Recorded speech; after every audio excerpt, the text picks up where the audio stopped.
How do you differentiate yourself as a consultant in such a tough market?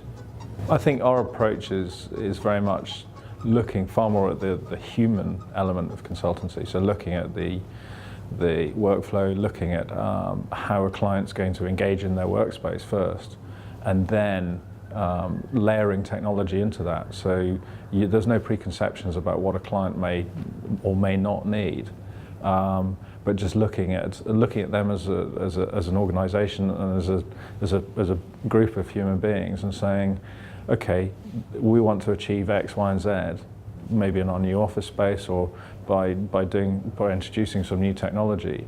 And that's kind of our baseline. That's where we'd like to start. How objective do you feel consultants are they generally?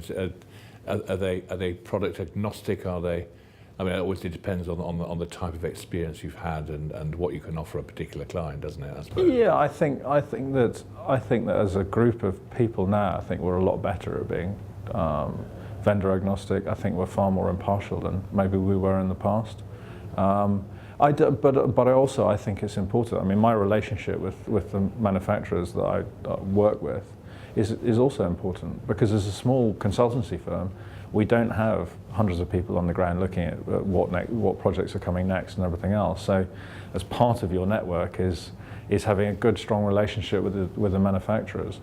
That is a two-way relationship, definitely. But I think it's also important that you understand where their roadmaps are, because one of the things that we're very mindful of is always looking to the future and saying, actually, this product will do kind of what you want it to do now, but we know that what's coming next generation is going to absolutely hit you, and maybe it might hit your progression of your workflow and your ethos with as a company. Actually, that may dovetail in quite nicely as a progressive piece of introduction of technology.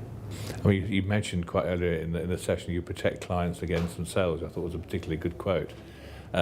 Do you find that that's the difficulty sometimes? The clients do need a bit of reining in, and manufacturer at you one side and the clients at you the other, and you're sort of left in there like a bit of a sandwich. Well, we've had some healthy debates with our clients, that's for sure. I do feel that it's important that we stand our ground on various issues, and you know, those issues may be different depending on what the client's wants or perceived wants are.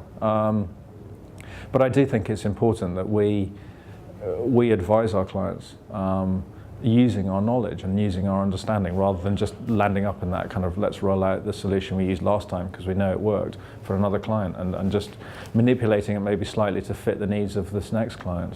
How persuasive can you be with clients? So is their critical faculty usually a difficult thing to manage, or is this balance of their own knowledge and your experience, I suppose? Or how do they bow to it? I think, as I say, I do see it as you know, in a perfect world, it is, you try and walk the client through the journey, and it is, to me, I see each challenge that's presented to us by a client as a journey, as to taking them through the pitfalls, trying to enhance their knowledge so that they can make informed decisions.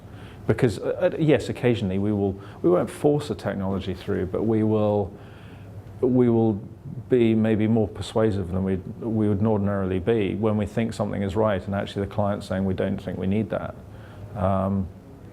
And sometimes you get it right, sometimes you don't. That's world, isn't it?